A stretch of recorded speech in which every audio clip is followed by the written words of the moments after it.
Irmãos, abre sua Bíblia comigo em Samuel capítulo 17.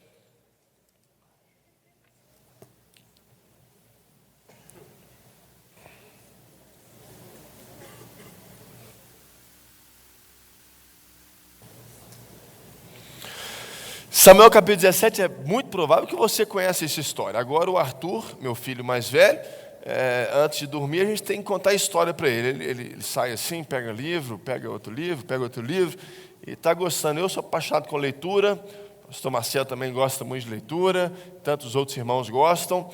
E o Samuel 17 é uma história clássica da Bíblia, uma história épica, uma história que certamente você já ouviu várias mensagens sobre essa história, ou se não ouviu, pelo menos você já leu essa história. Se você nunca leu, você já ouviu essa história, né? Que é a luta de Davi contra Golias. Eu não vou pedir ninguém aqui para vir ensinar, né? Porque eu seria o Golias, mas eu quero extrair desse texto alguns princípios que nós possamos aplicar na nossa vida. Porque o que são Golias, irmãos? Golias não significa apenas aqueles que na Bíblia, em Samuel 17, aquelas pessoas altas de quase 3 metros de altura, portanto 1 metro ainda a mais do que eu.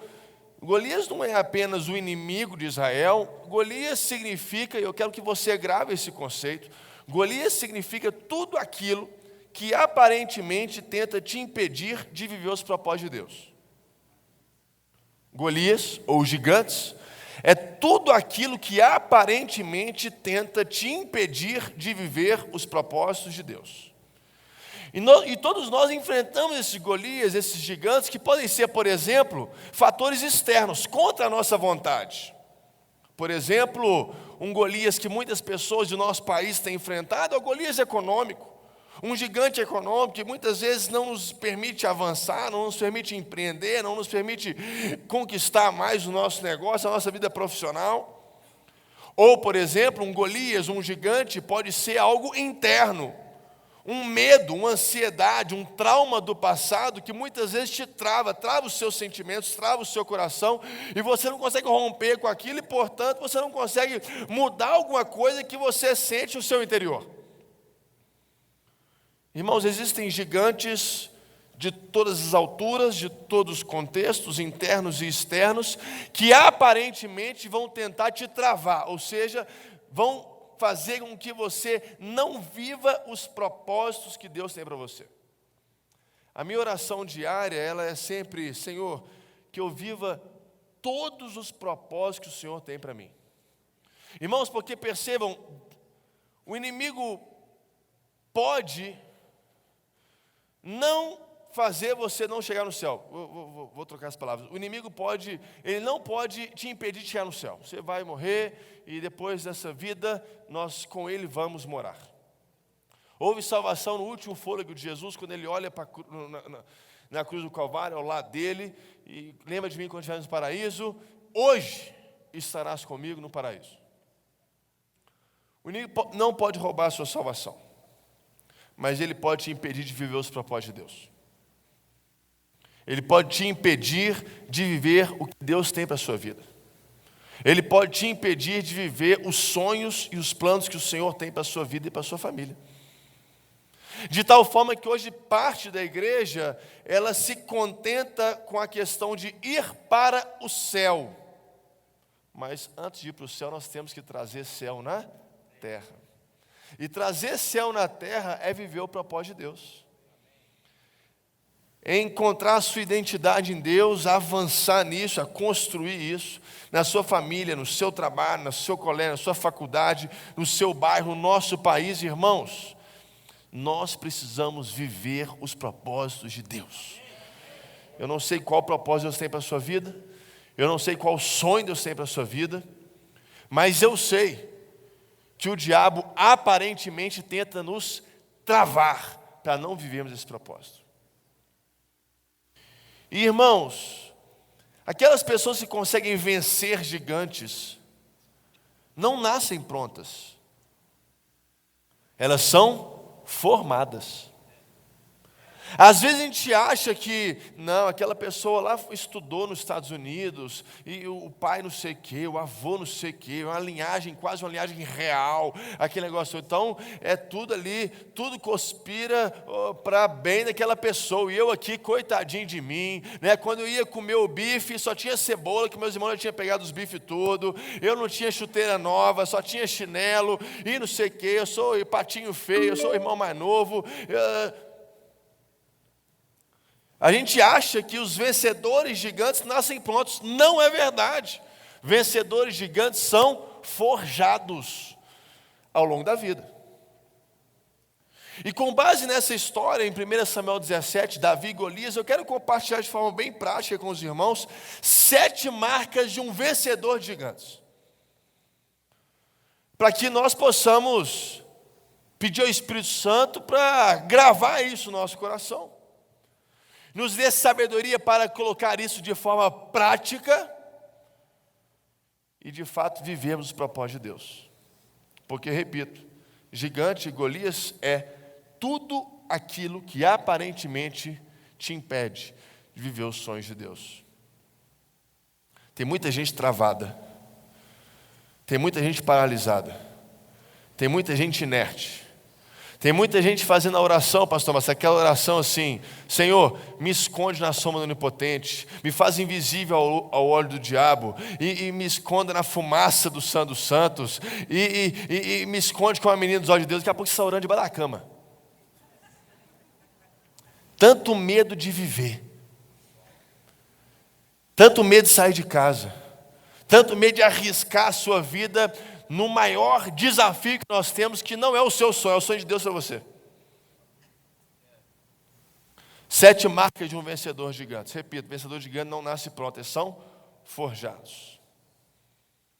Eu não vou ler o capítulo todo, nós vamos direto para os versículos que nos ensinam sobre essas marcas.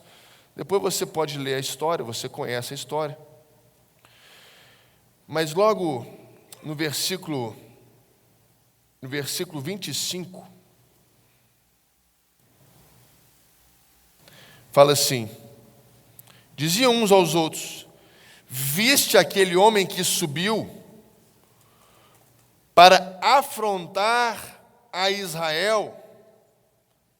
E quem o matar, o rei o irá premiar com grandes riquezas, liderará por mulher sua filha, a casa de seu pai isenta de impostos em Israel. De forma bem breve, contextualizar para vocês: há 40 dias Golias afrontava o povo de Israel no chamado Vale de Elá. O exército que era preparado para guerrear não conseguiu avançar, ficou paralisado. Tamanho o poderio que Golias aparentemente demonstrava ter, um homem de 3 metros de altura. E por 40 dias o povo então amedrontado. O povo então paralisado, o povo inerte, sem saber o que fazer. Davi, que cuidava das ovelhas do pai, o irmão mais novo, mais moço, foi lá entregar um queijo, e a gente mineiro gosta de queijo, não é?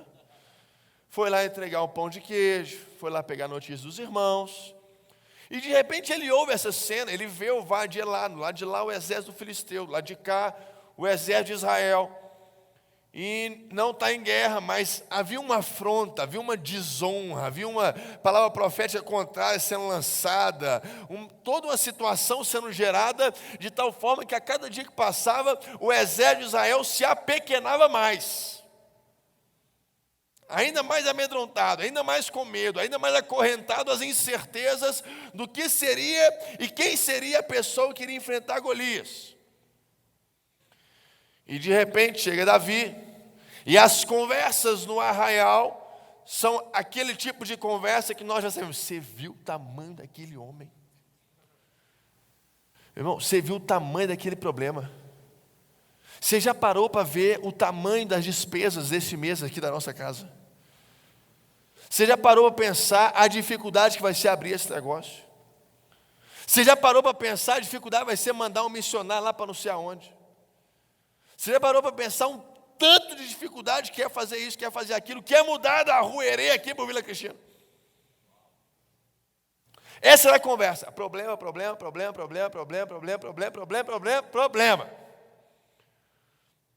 Irmãos, primeira marca de um vencedor de gigantes é: não escute os pessimistas.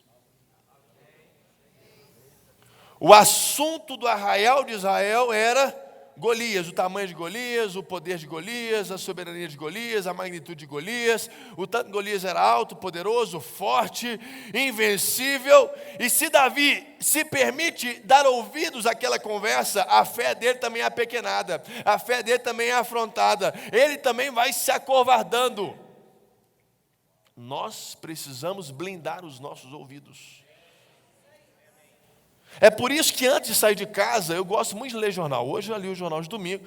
Antes de ler o jornal, eu gosto sempre de lembrar um versículo que eu gosto muito. Está lá em João capítulo 17, versículo 18, que diz: como o Pai me enviou, eu vos envio. Ou seja, nós somos enviados de Cristo Jesus para este mundo. Tem gente esperando ter uma campanha missionária para Marte, para ser o primeiro missionário em Marte, que não aguenta mais esse mundo. Esse mundo tudo complicado, tudo problemático, tudo doido. E é muito assassinato, é muita violência, é muita corrupção, é muita sem vergonhice na cara. Então quer ser missionário lá em Marte. Não, irmão, Jesus te enviou para esse mundo. Nós somos enviados por Deus para transformar este mundo. Ah, eu queria morar em outra época, eu queria morar lá, né? Eu queria ser lá a quarta pessoa lá não é a quarta pessoa não, teve as esposas também, lá da Arca de Noé, aí matou todo mundo. Olha que bênção, pastor, olha que paz, só eu e os bichinhos, ai que bênção. Você é enviado de Deus para transformar esse mundo. Não queira viver no passado, não queira viver no futuro, viva o seu presente. Mas não se permita ser influenciado por aquilo que as pessoas estão falando. Não se permita ser influenciado pelo pessimismo que muitas vezes nos rodeia. Vai dar errado, vai dar errado, vai dar errado, vai dar errado, vai dar errado, vai dar errado, vai dar errado. Daqui a pouco você está pensando que vai dar errado mesmo. É a história do pai de família. Eu me lembro dessa história. Um homem muito simples, um homem da roça, que não tinha estudo nenhum, e que com muito suor, com muito esforço, ele sempre vendia ali os seus lanches na beira da estrada. Eu sou neto de carreteiro, motorista, e isso é comum no Brasil. Você vai aí para os cantos do nosso país, para os rincões do nosso país, e tem muita gente que vende um lanche ali, vende uma marmita na beira da estrada, o motorista para, faz a compra. E ele conseguiu sustentar os seus 3 filhos fazendo isso, vendendo lanche na beira da estrada. De tal forma que o filho mais velho completou 18 anos, ele manda o filho mais velho para a capital, para a cidade grande. E o filho mais velho entra numa faculdade que o pai nunca sonhou em fazer. O pai não sabia nem ler nem escrever direito. Ele sabia ali era vender a marmita dele na beira da rodovia. E aí na capital chega um negócio chamado crise. E aí o filho, preocupado com aquilo, escreve para o seu pai uma carta dizendo: pai, olha, aqui na capital chegou uma crise, pai. Então as pessoas estão perdendo emprego, as pessoas estão comprando menos, estão vendendo menos. Então eu quero te alertar, pai, que eu estou na faculdade, estou estudando, estou lendo, estou tendo palestra com o que de melhor tem aqui na região. E eu quero te alertar, pai, para você assim, ter atenção com as suas vendas, pai, para você não gastar tanto, para você ter atenção no preço, porque senão você vai quebrar, pai. E o filho começa a munir o pai dessas informações, e o pai, que por 40 anos sempre vendeu aquele lanche da mesma forma, ele começa a dar ouvido àquelas cartas, e aí começa a comprar menos, porque está com medo de não vender, e aí daqui a pouco começa a procurar preço mais barato e não acha, porque está com medo de vender, e daqui a pouco ele mesmo não vai vender, porque está com medo de não passar motorista. Irmãos, não dê ouvido aos pessimistas. Aquilo que Deus colocar no seu coração, vai para cima. Eu me lembro agora, no último ano, nas eleições, e um testemunho. É muito normal na política as pessoas falarem assim: ô Lucas, a eleição passa 4 anos, passa rápido. A gente usa esse termo, né? Aquece o seu nome agora, as pessoas te conhecem um pouco mais, e depois de 2022 você vai estar com o nome já um pouco mais conhecido, mais rodado, mais quente, e vai ser mais fácil. Está repreendido em nome de Jesus. Não dê ouvido aos pessimistas. Davi foi para cima de Golias porque não se deixou contaminar com o que o povo conversava no arraial.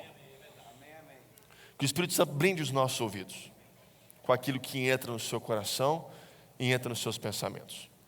Amém, irmãos? Eu gosto aqui no Verbo da Vida que aqui é o amém duplo. Amém, amém.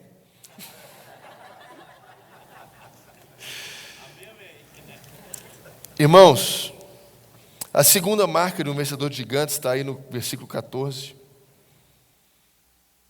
Davi era o mais moço, só os 3 maiores dos seus irmãos que eram do exército. E Davi ia e voltava para Saul e para sua casa. E ele ouve aquela promessa que nós já lemos, o que o rei fez, prometeu para quem vencesse Golias. Irmãos, preste atenção. A segunda marca no vencedor de gigantes é: um vencedor de gigantes, ele não olha para o desafio, o problema do presente. Ele olha para as possibilidades do futuro. Vou repetir. O vencedor de gigantes não tem a sua visão nos problemas do presente. Ele olha as suas possibilidades do futuro. Porque o presente pode estar carregado de impossibilidade, mas o futuro tem muita possibilidade. Eu conheço a história aqui da mudança de vocês. O pastor Marcelo compartilhou de forma breve comigo. E fazendo uma análise rápida. Se os olhos dos pastores aqui da igreja estivessem focados na impossibilidade do presente, é muito caro o aluguel, é muito cara a mudança, é muito difícil a reforma, e estamos no final de ano, no início do outro ano, e a gente está passando por uma série de ajustes ministeriais. Ou seja, o presente é impossível. Mas alguém que olha para o futuro, no futuro nós vamos poder crescer, no futuro nós vamos poder abençoar a cidade, no futuro nós vamos poder ensinar outras pessoas, no futuro nós vamos fazer outros tipos de atividade. Olha o tanto de possibilidade que tem no futuro, mas no presente, só impossibilidade. Nós temos que olhar as possibilidades do futuro. Davi não quis saber só da impossibilidade que era enfrentar Golias. Esse homem tem 3 metros, esse homem não sei o quê, esse homem é guerreiro desde a mocidade, esse homem mata todo mundo, esse homem é gigante. Davi quer saber quais são as possibilidades do futuro. Meu pai vai ter isenção de imposto, eu vou virar genro do rei, e vou ser presenteado com riqueza, e vou ficar, de certa forma, famoso aqui no povo de Israel. Irmãos, que os nossos olhos possam enxergar mais do que a sua semana, mais do que o seu hoje, mais do que, o seu problema de agora. Que os nossos olhos serão capazes de enxergar todo um futuro que Deus tem para a sua vida, todo um destino que Deus tem para a sua vida, todo um legado que Deus tem através da sua vida. Porque as impossibilidades do agora nos impedem de sonhar. É aquela pessoa que a gente faz um convite: irmão, vamos fazer uma viagem missionária? Eu já fui lá para o sertão brasileiro, eu gosto muito do sertão, já fui lá para o Piauí. Vamos fazer uma viagem missionária para o Piauí? A pessoa fala assim: não. Mas por que não, irmão? Porque eu estou sem dinheiro. Mas, irmão, daqui 1 ano a viagem, irmão. A viagem é daqui 1 ano. Vamos no acampamento da igreja? Não. Por que não, irmão? Eu estou sem dinheiro. Irmão, a acampamento da igreja é só lá no carnaval. Você tem 4 meses para economizar ainda. Ou seja, pessoas que supervalorizam os problemas de hoje não conseguem olhar as possibilidades, as oportunidades do amanhã. Que Deus troque a nossa visão nessa noite, nessa manhã. Além de blindar os nossos ouvidos com as notícias, com as conversas e com os assuntos, mas que a nossa visão seja recalibrada. Não apenas para ficar focando no problema de hoje, mas em especial as possibilidades do amanhã. A nossa empresa, irmãos, tem 54 anos. E por muitos anos ficamos no São Gabriel. Alguns se lembram, do lado da PUC, no anel rodoviário. Uma área de 7.000 metros, uma área boa. à beira do anel rodoviário. Estávamos lá já há mais de 30 anos, conhecidos por todo o bairro, por todo mundo que passava ali. O anel rodoviário, um modal logístico muito importante para Belo Horizonte, que liga aqui a 040, a 262, a 381, todo mundo passa no anel rodoviário. Então isso é um problema na nossa cidade, o anel rodoviário. E aí, começamos uma conversa para sairmos daquele lugar e irmos para um outro lugar. Atenção, se ficássemos olhando as impossibilidades, seriam inúmeras, irmãos. Inúmeras. Por quê? Vespasiano é longe, Betim é longe, Bicas é longe, e não sei, e lá em Nova Lima, lá perto de Itabirité é longe também, eram as áreas que a gente estava procurando. A mudança é complicada, a mudança de uma empresa com quase 2.000 funcionários já é uma mudança complicada. Como é que muda tudo? Como é que muda o computador? Como é que leva a internet? Como é que leva a máquina? Como é que leva o material de escritório? Como é que leva documento? Tudo isso é complicado. E se ficássemos olhando só para as impossibilidades do presente, a gente estava no São Gabriel até hoje. Mas os nossos olhos estavam nas possibilidades do futuro. A Transpes hoje fica em Betim, em frente ao Mater Dei novo, que é um hospital lindo, por sinal, numa área de 70 mil metros, 10 vezes maior.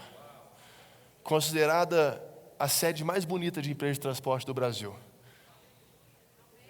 Irmãos, não fique olhando as impossibilidades do presente. Hoje você pode estar sem dinheiro, hoje você pode estar quebrado, hoje você pode estar sem ideia, hoje você pode estar assim no fundo do poço e descobrindo que o poço tem porão.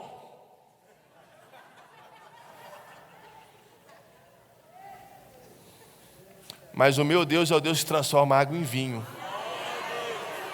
É o Deus que tem oportunidade, é o Deus das possibilidades, é o Deus extraordinário, é o Deus sobrenatural, é o Deus que troca o seu destino. Não se apegue às impossibilidades do presente, olhe as possibilidades do futuro. Amém, irmãos? Amém, amém. A terceira marca de um vencedor de gigantes, versículo 28. Ouvindo Eliabe, o seu irmão mais velho, falar aqueles homens, acendeu-se-lhe a ira contra Davi e disse: por que desceste aqui? Com quem deixaste as poucas ovelhas no deserto do papai? Bem conheço a tua presunção, a tua maldade. Desceste apenas para ver esta peleja. Irmãos, prestem atenção. Eu sou o irmão mais velho de 5 irmãos. Quem é o irmão mais velho? Deixa eu te lembrar quem é o irmão mais velho. O irmão mais velho é quem ensina o irmão mais novo a dar o nó de gravata. É quem ensina o irmão mais novo a amarrar os sapatos. É quem ensina o irmão mais novo a jogar bola. É quem ensina o irmão mais novo a fazer o para casa. O irmão mais velho é aquela pessoa que depois de tirar carteira vira motorista dos irmãos. O irmão mais velho é o irmão que vira motorista dos irmãos. E antes de tirar carteira é babá dos irmãos. Preste atenção. Davi tinha uma profunda admiração pelo seu irmão mais velho. Davi era o mais novo, irmãos. Quando Davi era criança, Eliabe tinha carteira, Eliabe estava na faculdade, era o melhor aluno da faculdade, servia para o rei de Israel. Ele tinha uma profunda admiração, profundo respeito pelo seu irmão que servia ao rei de Israel, enquanto ele, Davi, se contentava em cuidar das ovelhas do papai lá no deserto. Ele estava bem ali, estava tranquilo. E aí ele vai conversar com o irmão mais velho lá, que está nessa briga, e Deus está colocando uma sementinha no coração dele para ele enfrentar aquele Golias, enfrentar aquele gigante, aquele negócio que aparentemente nos impede de viver os propósitos de Deus. E ele está conversando, ele está blindando os ouvidos para a conversa, ele está vendo as possibilidades do futuro, e aí de repente chega o irmão dele e fala: seu Davi, presta atenção, Davi. Quem é você, Davi? Você é um Zé Ninguém, Davi. Você mal sabe tomar conta das ovelhas do papai, Davi.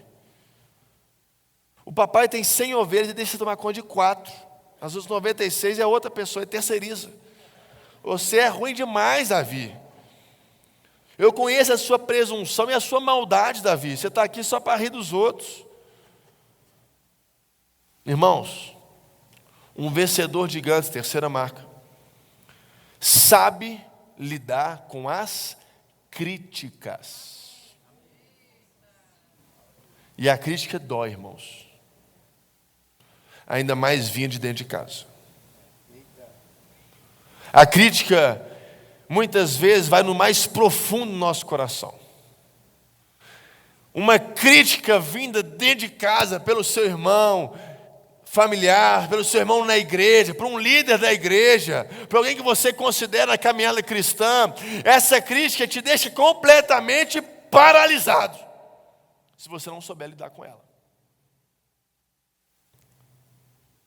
É o rapaz que ia na igreja e falou: pastor, Deus colocou no meu coração assim, eu vou fazer uma viagem missionária, eu vou lá para o Nepal, vou começar a juntar dinheiro, vou começar a vender aqueles brigadeiros gostosos que estão lá fora, que eu já quero falar que eu quero um, reservam para mim aí, o maior que tiver, viu, proporcional ao meu tamanho. E dá tempo de fazer um maior, né? Brincadeira, irmãos. E chega aquele ânimo, aquela vontade, aquele vigor, aquela intensidade. Aí o líder fala assim: oh, irmão, você não sabe nem falar hello.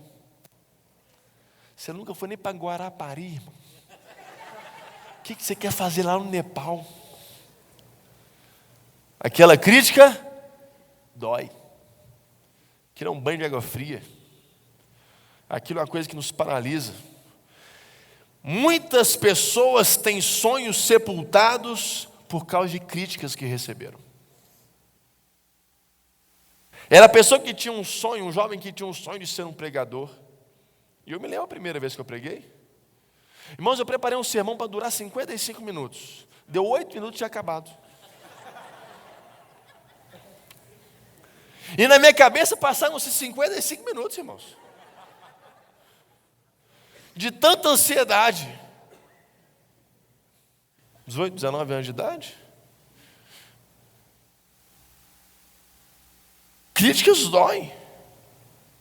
É o jovem que tem um sonho de ser um pregador, e aí alguém o critica pelo fato de não ter controlado o tempo no seu primeiro sermão, pelo fato de não ter citado a referência correta na Bíblia, pelo fato de ter trocado algum personagem, pelo fato de estar tenso ali no púlpito, estar tenso a mensagem, aí recebe uma crítica e a pessoa sepulta um sonho de ser um pregador. Eu fui criticado, não quero ser mais. Passa a vida no banco da igreja, ou sai da igreja. Irmãos, nós precisamos saber lidar com as críticas. Eu tenho dito, pastor Marcelo, que se eu gostasse de mimimi, essa piada tem que prestar atenção. Se eu gostasse de mimimi, eu comprava um gato gago.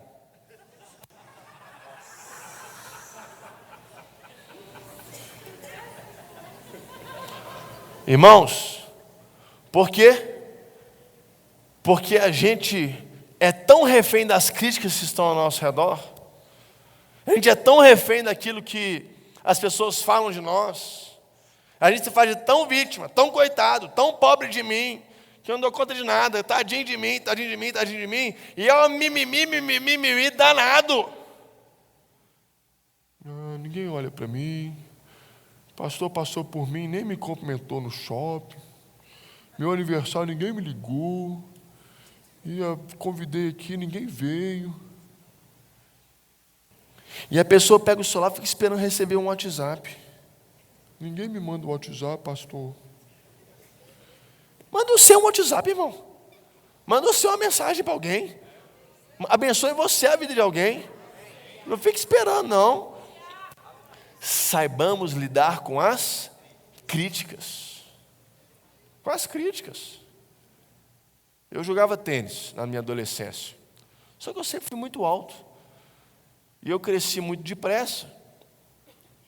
Com 14, 15 anos, eu tinha 1,90 m. Calçando 47. Com os ombros todos para frente. Magrelo. Eu era muito lento.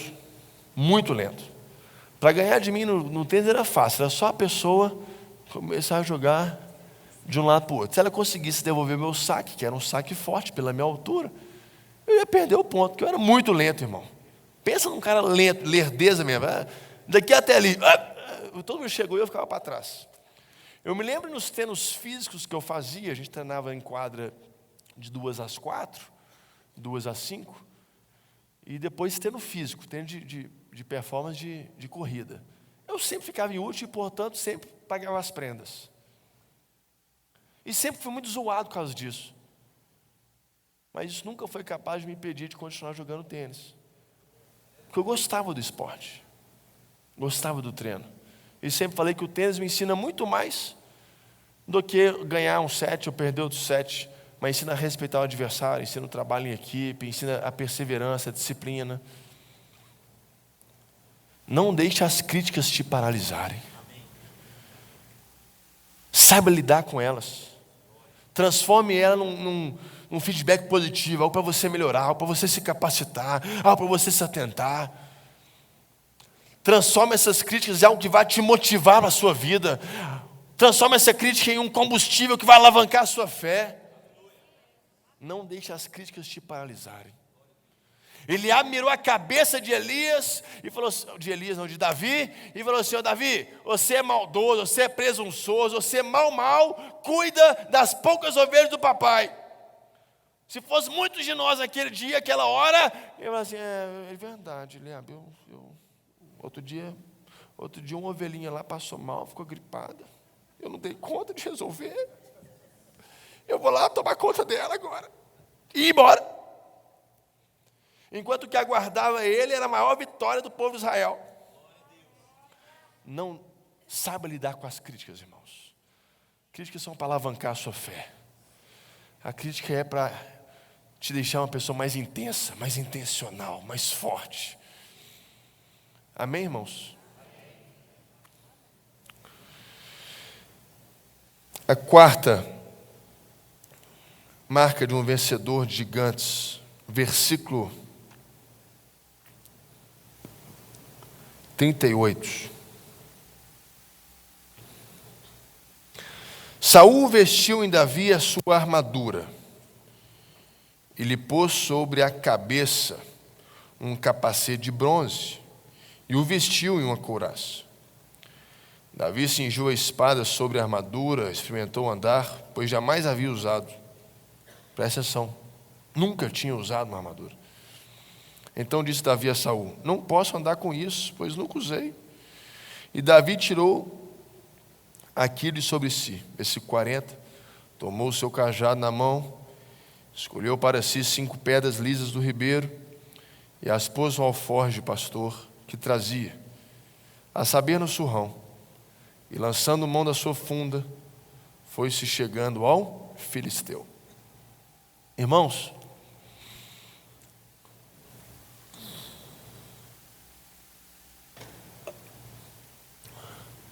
não dá para vencer gigantes. E o que é gigante? Tudo aquilo que aparentemente impede de viver os propósitos de Deus. Não dá para superar esse obstáculo que te impede de viver os propósitos de Deus. Não dá para superar esse desafio que te impede de viver os propósitos de Deus. Não dá para vencer Golias se nós não nos especializarmos naquilo que nós fazemos. Presta atenção. Davi nunca tinha usado a armadura. Muitos de nós queremos lutar as guerras com as armas que nós não sabemos lidar. Queremos aparecer ou parecer que somos alguém que nós não somos. Queremos contar uma história que não é a nossa história.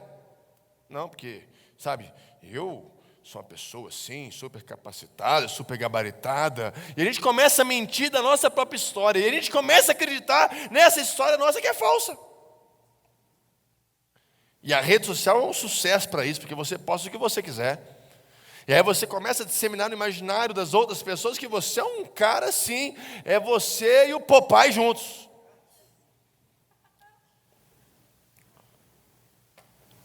Só que Davi experimentou aquele negócio e falou: cara, não estou me sentindo bem. Não é com isso que eu vou derrotar Golias. Por mais que as pessoas falam que você tem que usar esse negócio, mais as pessoas falam que você tem que usar essa armadura, essa espada, esse escudo, esse capacete, Davi não estava se sentindo bem. Não estou dando conta nem de andar aqui, mas essa armadura pesada, maior do que eu, largo, isso é esquisito. O que eu sei fazer? Rapaz, me dá uma funda, me dá umas pedrinhas que eu não erro, não. Eu vou enfrentar Golias com aquilo que eu sei fazer de melhor. A ferramenta que eu sei manejar melhor. O tipo de conversa que eu sei ter melhor. Irmãos, não dá para vencer Golias sendo medíocre, sendo meia boca. Vou pegar aqui 2 pedras mais ou menos. Não, as pedras eram lisas. Eram boas pedras. Ele escolheu as pedras. Ele não terceirizou, pegou 5 pedrinhas qualquer lá para mim. Não, ele foi lá e pegou as pedras. Ele carregava com ele um instrumento dele, que ele sabia usar, que ele sabia manejar, que ele sabia consertar se fosse o caso.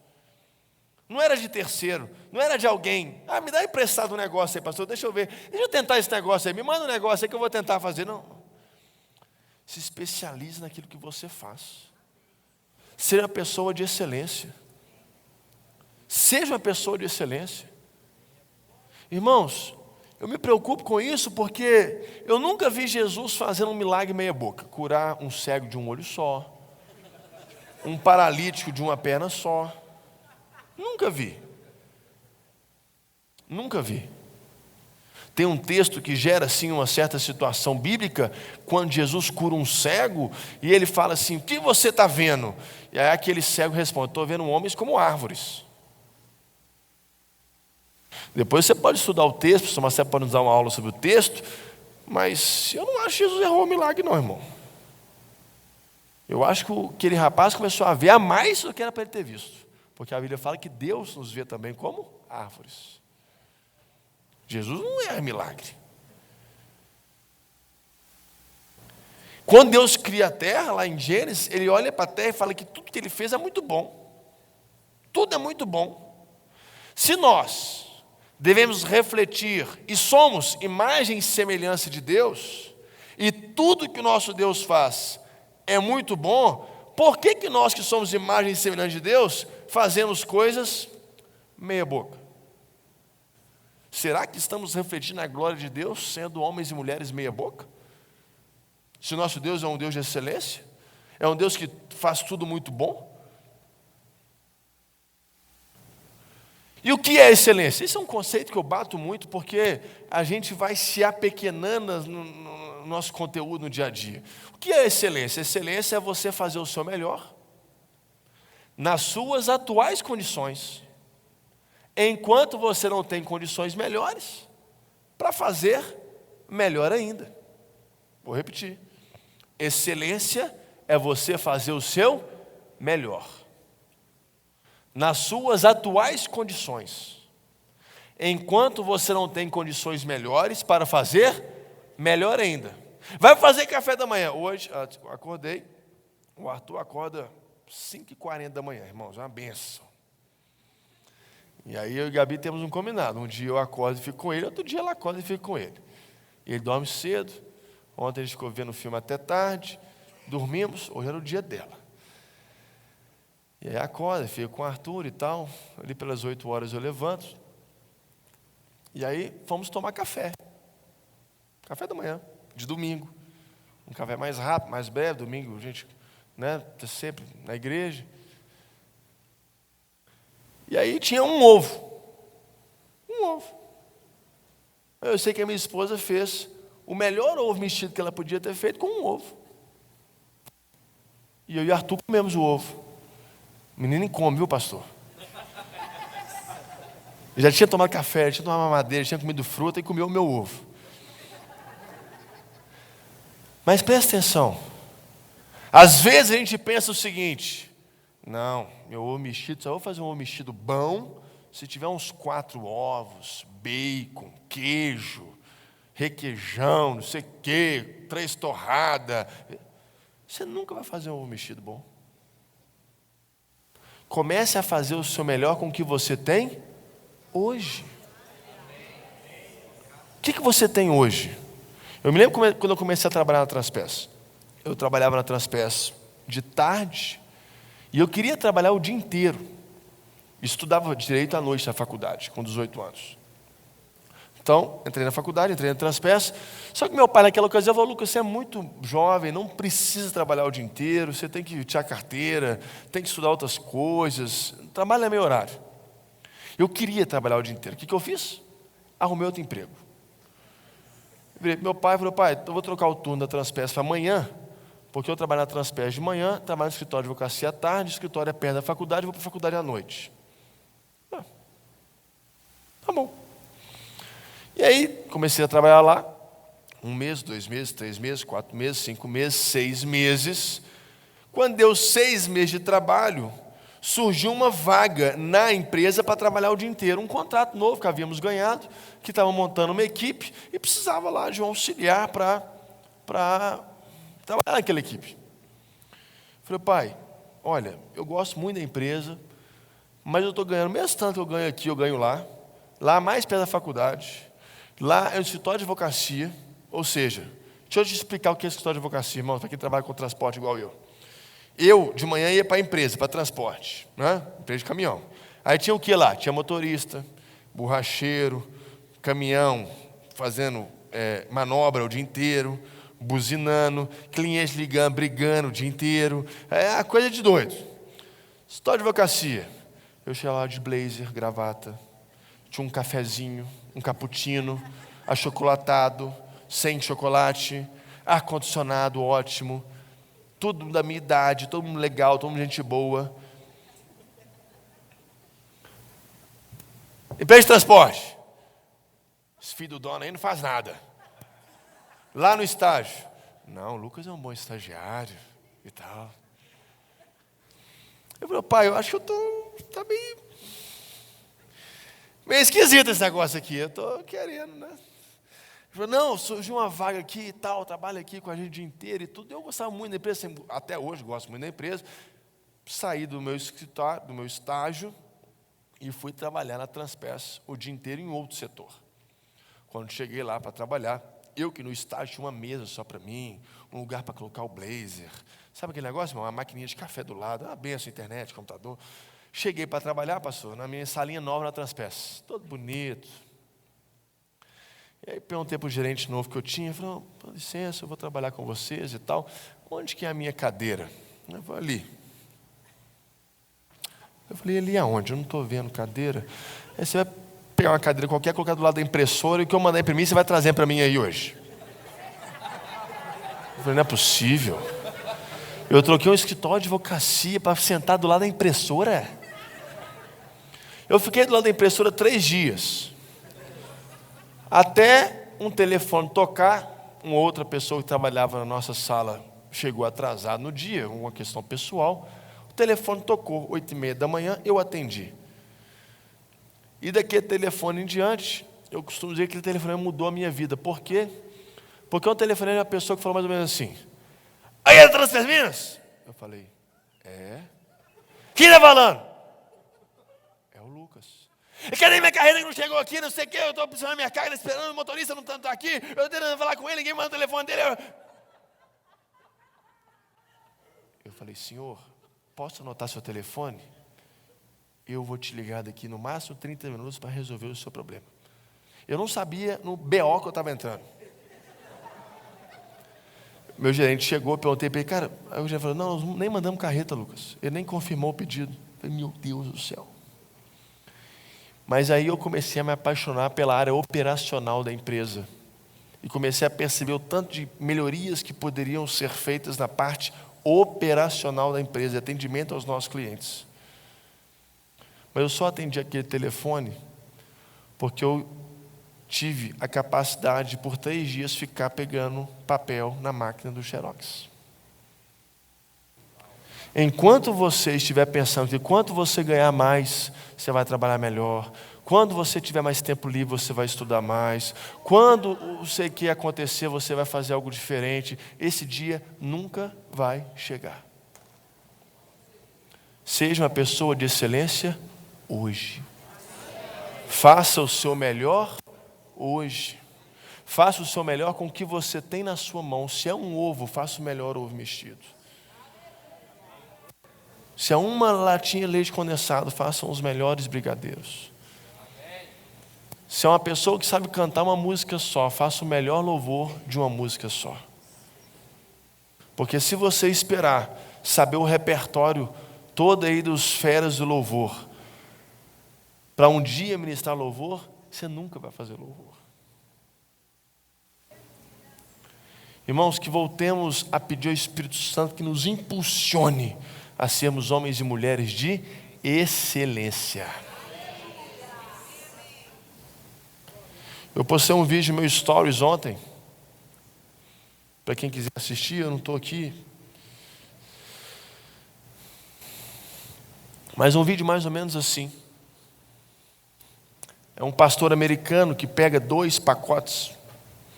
E suponhamos que você entre no supermercado e na gôndola do supermercado tem 2 pacotes. Um pacote é aquele óleo maravilhoso, recheio duplo, triplo, promoção, desse tamanho. E o outro pacote é o pacote bege, sem nada escrito. Um você sabe o que tem. O outro você nem sabe o que tem dentro. Vocês estão imaginando comigo? Assim deve ser a nossa vida com Jesus. As pessoas falam assim, não, o que você faz não importa, o que você faz... Importa sim, irmãos, porque as pessoas não conhecem Jesus. As pessoas nunca estiveram com Jesus. As pessoas nunca nem ouviram falar o que Jesus é capaz de fazer. Portanto, elas têm que olhar para a sua vida, e a sua vida precisa refletir quem Jesus é.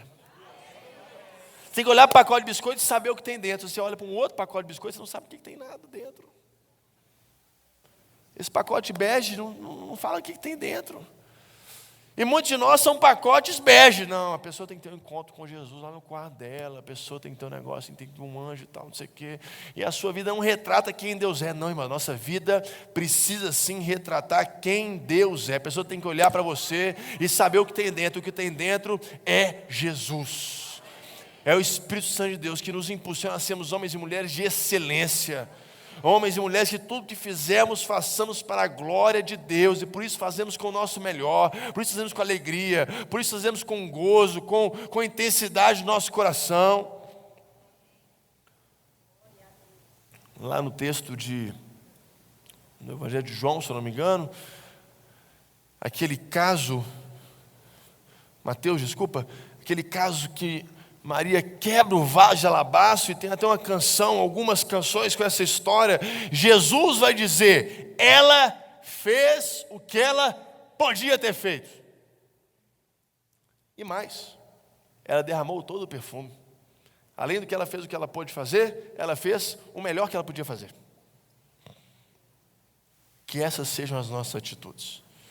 Homens e mulheres de excelência, que vão exalar o perfume de Cristo. Que as pessoas olharem para você, vejam Jesus em você. Lembre-se, Jesus nunca curou ninguém meia boca. Que nós também não façamos nada meia boca. Amém? Próximo. 5ª marca de um vencedor de gigantes. Versículo 45 a 47. Davi, porém, disse ao filisteu: tu vens contra mim com espada e com lança, com escudo. Eu, porém, vou contra ti em nome do Senhor dos Exércitos, Deus dos Exércitos de Israel, a quem tens afrontado.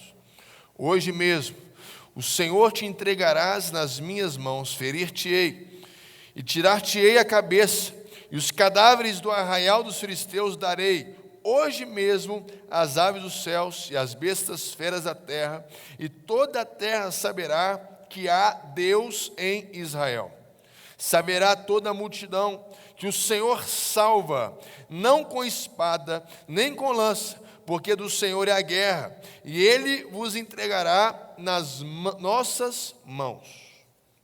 Irmãos, um vencedor de gigantes, alguém que sabe que precisa superar os desafios que aparentemente tentam nos impedir de viver os propósitos de Deus. Marca, 5ª, reconhece que a vitória vem de Deus. E por que eu estou falando isso, irmãos? Isso é clichê gospel, isso aí todo mundo sabe, isso aí a gente sabe, a vitória vem de Deus e tal. Eu estou falando isso porque na era em que nós gostamos de performar muito, nós gostamos de mostrar que nós somos as pessoas boas, nós somos as pessoas trabalhadoras, nosso mérito, nosso esforço, nosso suor, é eu que acordo cedo, é eu que durmo tarde, é eu que faço, é eu que aconteço, é eu que sou bom. A vitória vem de Deus.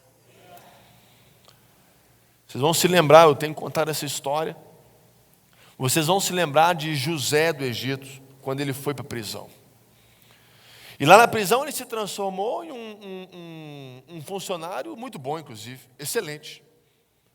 E aí, certo dia, ele recebe duas pessoas, as quais eles não conheciam na prisão, o copeiro e o padeiro. E aí, uma manhã, ele que estava varrendo lá a prisão, né, ele começa a ouvir um papo ali do padeiro e do copeiro, conversando ali, ele vai aproximando com a vassoura, vai ouvindo de pé de ouvido. De repente, aqueles dois falaram assim: ô, seu hebreu, o que você está chegando aqui perto da gente? Sai fora para lá, rapaz? Por acaso você interpreta sonhos? Interpreto. Então você é bem-vindo. José chegou para conversar com aqueles dois e falou assim: me contem os sonhos. O copeiro começa dizendo: olha, eu estava dormindo e de repente eu fui até a videira, peguei do fruto da vide, espremi no copo e dei a Faraó, servi a Faraó. Caí da cama e acordei. José então responde: olha, esse sonho tem o seguinte significado: daqui 3 dias, Faraó vai te restabelecer ao cargo que você tinha antes. Presta atenção, irmão, um cargo de altíssima confiança no reino do Egito. Daqui 3 dias, Faraó vai te restabelecer ao cargo que você tinha antes. Aquele copeiro que nem crente era, começou a dar glória. Nascia a primeira célula pentecostal do Antigo Testamento. A prisão começou a dar glória, aleluia, porque hoje é dia de salvação nessa casa. Deus está operando maravilhas, milagres e sinais. Veio o padeiro todo entusiasmado para entrar na unção e contou o sonho também. Falou: José, o negócio é o seguinte, eu tinha 3 cestos na minha cabeça, pães frescos, pães gostosos, e aí vinham as aves e comiam desses pães. José falou assim: olha, esse sonho, você vai daqui 3 dias morrer. Se fosse alguns de nós lá, irmão, fala assim: eu posso até morrer daqui 3 dias, mas você vai morrer hoje. Dito e feito, aconteceu, o copeiro viveu, o padeiro morreu. É isso que eu estou querendo dizer com isso. O Evangelho de João vai dizer que, vocês vão se lembrar, o copeiro foi à videira, pegou o fruto da vide, entregou para o Faraó. O Evangelho de João vai dizer que Cristo é a videira verdadeira. A motivação do nosso coração, irmãos, deve ser ir em Cristo. Pegar o que Cristo te entregar, os dons que Deus tem colocado na sua vida para servir ao mundo. Enquanto o padeiro, a Bíblia vai dizer que com arte de padeiro ele fazia os pães. Ele queria se mostrar o melhor padeiro, a melhor pessoa, o melhor profissional, o mais capaz, o mais competente, o mais brilhante, o mais estrategista, o mais esforçado, o que mais se entregava para fazer os pães. Um vencedor de gigantes que reconhece que nós não temos mérito nenhum. Nós vamos na videira verdadeira, pegamos o que Ele nos entrega para servir ao mundo. E quando acabar, a gente volta na videira verdadeira, pegamos o que Ele nos entrega e servimos ao mundo. Jamais fazendo com o nosso próprio esforço, com o nosso próprio mérito, com o nosso próprio trabalho, com o nosso próprio suor. A única coisa em nós que coopera para o plano de salvação de Deus é o nosso pecado. A única coisa em nós que coopera para o plano de salvação de Deus é o nosso pecado. Irmãos, reconheça que a sua vitória vem de Deus. E vive a realidade. A última vez que aqui vim, o Senhor é o meu pastor. O Senhor é o nosso pastor. Eu sei que o Eli Soares esteve aqui esses dias, não é verdade? E na minha campanha eleitoral eu tinha uma playlist de uma música só, Rafa. Fiz uma playlist de uma música. Uma música do Eli, que é: eu vou descansar, pois já entreguei meu amanhã nas mãos de Deus. A última resposta vem de Deus. A sua vitória, irmão, vem de Deus. Trabalhe muito, se esforce muito, seja intenso, muito, mas confie muito que a sua vitória vem de Deus. Trabalhe como se tudo dependesse de você, mas ore e tenha fé como se tudo dependesse de Deus. A sua vitória vem de Deus. Davi falou assim, Davi já tinha derrotado o urso, o leão, Davi tinha ali, sabia manusear a ferramenta dele, ainda assim ele falou assim, olha, não é porque eu sou bom, não é porque eu sou espertão, não é porque eu estou aqui me preparando, não é porque eu recebi uma palavra profética de alguém, é porque Deus vai te entregar na minha mão, seu Golias. Esse negócio vem de Deus. A sua vitória vem de Deus. E se você começar a olhar com esses olhos, irmãos, as coisas vão mudar. Porque muita gente olha daqui para cima, só que nós já estamos assentados com Ele. Portanto, olhe de cima para baixo. A sua vitória vem de Deus. Comece a viver essa realidade. Comece a profetizar isso. Comece a crer nisso. E a sua fé vai ser alavancada. E você vai começar a correr mais. E você vai começar a prosperar. E você vai começar a ter novo tipo de visão. Novas ideias. Por quê? Porque não é o meu muito trabalho. É a vitória vem de Deus. Davi reconheceu, ele soube reconhecer isso. Sexta marca, versículo 48. Sucedeu que, dispondo-se o filisteu a encontrar-se com Davi, ou seja, Golias se dispôs a encontrar com Davi, Davi, se apressou, deixando as suas fileiras, correu de encontro ao filisteu. Irmãos, um vencedor de gigantes tem pressa para vencer. A Bíblia fala que tinha uma fileira do povo de Israel e que eles estavam indo meio que junto ali, até chegar a algum lugar para eles darem um passo à frente. Golias ia dar um passo à frente de lá, Davi ia dar um passo à frente de cá e iam travar a batalha. Mas a Bíblia diz que Davi se apressou, ele deixou as fileiras, ele abandonou as fileiras que o acompanhavam e foi de encontro a Golias, foi de encontro ao inimigo. Tenha pressa para vencer, irmão. Tenha pressa para querer viver o propósito de Deus. Ah, não, quando eu casar, quando eu formar, quando não sei o quê, quando tudo cooperar a meu favor, tudo já coopera para o seu favor. Não, mas eu vou esperar mais um pouco, sabe? E aí você espera 1 ano, espera 2 anos, espera 3 anos e está até hoje no banco da igreja. Sabe o que o banco da igreja faz com a gente? Engorda. Você fica uma ovelha gorda. E ovelha gorda é trabalho, irmão. Tem que carregar, tem que cuidar.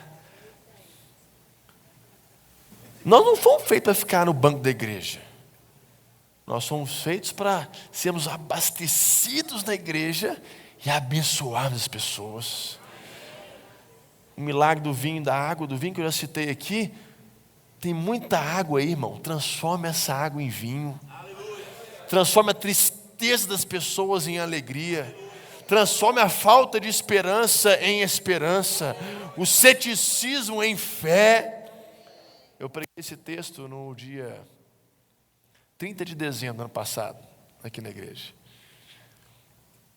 Era um domingo de manhã, como hoje, e tenho até pedir perdão para a igreja, que eu não me lembro de ter pregado da forma que eu preguei aquela manhã, pastor, com febre, com dor no corpo, suando, o culto acabou, eu fui embora. Tanto é que cancelei o Réveillon, e a gente ia passar com os amigos, cancelei tudo, tomei 4 remédios, peguei o avião de primeiro para ir para Brasília, voltei, fiquei mais de cama ainda. Foi aqui, preguei esse texto. Porque, se eu não me engano, nós estamos no ano do extraordinário. E quem tem sede pelo extraordinário tem pressa, irmãos. Tem pressa. Tem pressa. Deus tem pressa. É verdade que Ele é o dono do tempo? É verdade que Ele é soberano sobre o tempo? Mas é que Ele vê intensidade no seu coração, velocidade nas suas pernas. Fala, eu quero viver o propósito de Deus, eu quero ir para cima, eu quero avançar, eu quero crescer, sabe? É aquela pessoa que quer fazer uma viagem missionária. Estou dando esse exemplo, que é um exemplo comum na igreja de viagem missionária. É aquela pessoa que quer fazer uma viagem missionária, sabe? Já tira seu passaporte hoje, já olha as passagens hoje, já começa a economizar hoje. Por quê? Porque você tem pressa. Quando é a viagem? Nem sei, irmão, nem sei quando é essa viagem, mas eu estou olhando passaporte, já estou olhando para ele, já estou economizando, já estou comprando dólar, eu nem sei quando é essa viagem. Um vencedor de gigante tem pressa para vencer. Sabe, não é uma pressa de ansiedade, não é uma pressa de preocupação, é uma pressa de vontade. É uma pressa de vontade de viver o que Deus tem para a sua vida. É uma pressa de sair desse comodismo, desse conforto, dessa vida que nada acontece, essa vida de água, para transformar a água em vinho. É uma pressa para viver o extraordinário de Deus, para viver o sobrenatural de Deus. Vencedor gigante tem pressa, irmãos. Nós temos uma cultura horrível no nosso país, que é a cultura que a segunda-feira é o pior dia da semana. Não é não, irmão, segunda-feira é o melhor dia da semana. Vamos encarar a segunda-feira com pressa, não é para ela passar rápido, não, porque você está com tanta coisa dentro de você, que o Espírito Santo está te dando de ideia, está te dando de vontade de fazer, está te dando de estratégia, pessoas que você vai se conectar, pessoas que você vai abençoar, que você quer que chegue segunda-feira rápido, para você ser de fato alguém que vai transbordar e abençoar a vida das pessoas. Tenha pressa, irmãos. Tenha pressa. Jesus, no Monte da Transfiguração, quando Pedro, Tiago e João falaram assim, Jesus, isso aqui está bom demais, tem Moisés, tem Elias, tem o Pai, tem nuvem de glória, esse congresso aqui, o congresso mais abençoado da história da Bíblia, os 2 maiores profetas de Israel, o Pai, o Filho e o Espírito Santo reunidos, só 3 pessoas privilegiadas assistindo tudo. Meu Deus do céu, que coisa maravilhosa, a melhor sala VIP de todos os tempos. Mas Jesus falou, vamos descer, irmão, nós não vamos ficar aqui mais nem um segundo, porque lá embaixo tem pessoas enfermas, lá embaixo tem pessoas precisando ser libertas, lá embaixo tem pessoas precisando ser alcançadas pelo Evangelho. Que eu e você tenhamos pressa para vencer. Porque Deus tem muita coisa para fazer na sua vida. Deus tem muitas pessoas para abençoar através de você. Então vamos para cima. Não deixe que o inimigo roube a sua intensidade, o seu vigor, a sua força. Eu tenho orado lá em Lagoinha, que muita gente pede muitos dons ao Senhor. Dom de cura, dom de milagre, dom de língua, dom de visão, de revelação. E a bênção. O apóstolo Paulo nos ensina que nós precisamos pedir os melhores dons. Glória a Deus. Mas eu tenho pedido um dom para Deus, que é o dom dos sentinelas de Jerusalém. Que a Bíblia fala que eles trabalhavam dia e noite e não se cansavam. E o que tem de gente cansada no povo de Deus. E a gente convida as pessoas a fazer alguma coisa. Estou cansado. Vamos para tal lugar? Estou cansado. Vamos para a igreja? Estou cansado. E isso é tão forte na nossa cultura, irmãos, que amanhã quando você chegar para trabalhar, está aqui o meu amigo Sérgio, vai chegar para trabalhar, o pessoal está trabalhando, aí um colega vai pegar o café, você vai pegar outro café, alguém vai pegar um café. E aí, como é que foi o final de semana? Foi ótimo. Por quê? O que você fez? Eu dormi. Dormi o final de semana inteiro. Dormir o final de semana inteiro é sinônimo de um final de semana bom. Porque a gente transforma uma desgraça, que é o cansaço, num ídolo. Alta performance, eu preciso descansar. E aí, se fôssemos nós lá marchando em volta de Jericó, quantos dias eles deram volta? 7 dias. Só que os primeiros 6 dias, Deus manda dar uma volta. Aí o primeiro dia uma volta, o segundo dia outra volta, o terceiro dia outra volta. Se fôssemos nós dando aquela volta, oh Deus, dá um intervalo aí, né, Senhor? Poxa vida, estou cansado, né? Estou cansado. Ia pedir substituição, ia pedir para vir sombrinha, para vir água de coco. Mas Deus mandou o povo perseverar. 4º dia, 5º dia, 6º dia. A gente já está mancando já, irmão. Ia dando marcha profética. Volta profética de Jericó. E aí no 7º dia, presta atenção. No 7º dia, que o 7º dia na lei judaica era o dia do descanso. No 7º dia, no dia do descanso, Deus manda dar 7 voltas. No dia que o povo achou que ia descansar, Deus falou: vocês vão dar, não é uma volta não, mas 7 voltas. Mas Jesus amado, eu estou aqui baixando, tem 6 dias já, uma volta por dia, não aguento mais. Minhas coxas doendo, minha panturrilha está doendo, minha sola no pé está doendo, até meu dente está doendo, minha unha está doendo, não aguento mais esse calor desse Canaã. Você quer ver a muralha cair? Você quer entrar na terra que eu tenho para você? Você quer o tempo extraordinário, sobrenatural?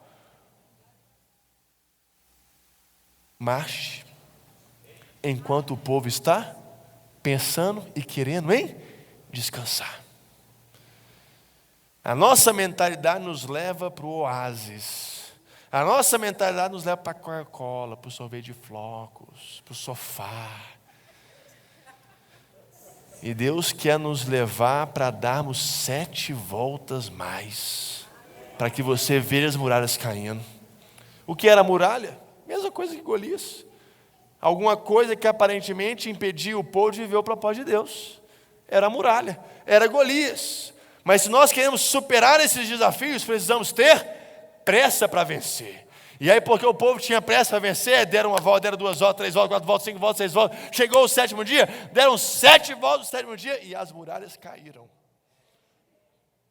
Que você não seja pego por esse espírito de cansaço. Pelo contrário, que Deus possa colocar nos nossos corações esse dom dos sentinelas de Jerusalém, que trabalhavam dia e noite e não se cansavam. Não se cansar, porque os que confiam no Senhor têm as suas forças restauradas. Não é Dorflex, não é remédio, não é colchão, não é travesseiro, não é nada disso. Quem renova a sua força é o Senhor. Eu tenho falado disso porque as pessoas têm conversado muito comigo, pastor. Eu encontro as pessoas dia de semana. Eu falo: Lucas, mudou muito a sua vida? Eu falei: mudou minha vida. E você vai e volta toda semana? Eu falo: vou e volto toda semana. Deve estar cansativo, né? Vai estar repreendido.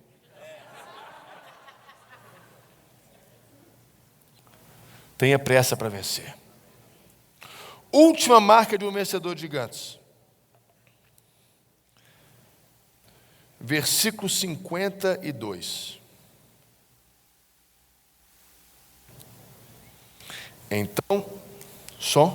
Então, os homens de Israel e Judá se levantaram e jubilaram, e perseguiram os filisteus até Gate, até as portas de Ecrom.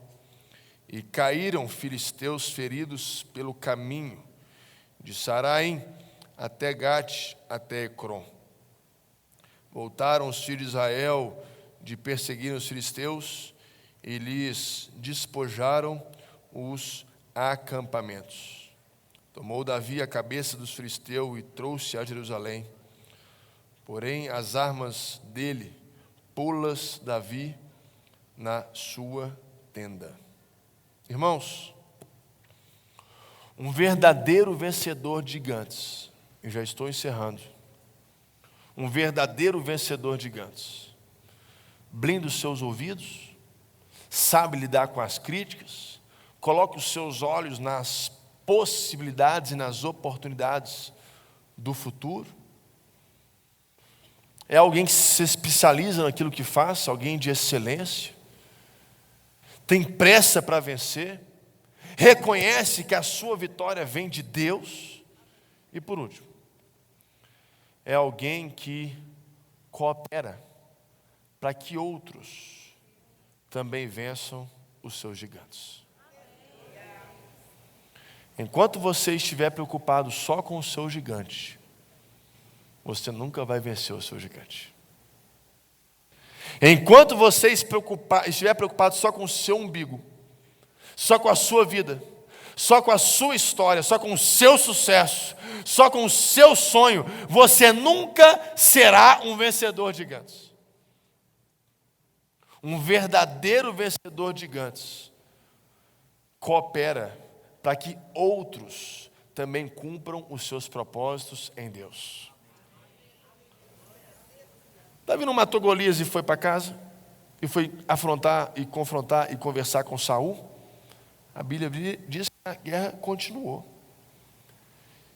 E ele sabia que então ele era um símbolo de conquista e de vitória para o povo, e ficou lá, motivando as pessoas, ajudando as pessoas, contribuindo e cooperando, porque no reino não existe competição, no reino existe cooperação.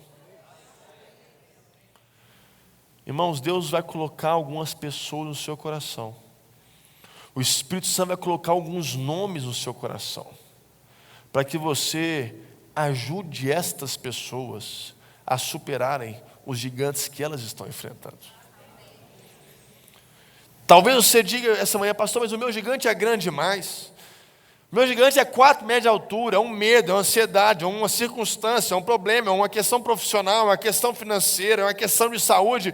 O meu gigante, ele é enorme, você não tem noção o buraco que eu estou enfrentando, o problema que eu estou enfrentando. A sua vitória vai vir sim, dessas 6 marcas que já conversamos, mas também quando você se dispor a servir, a ajudar, a contribuir, a cooperar com outras pessoas vencerem os seus gigantes.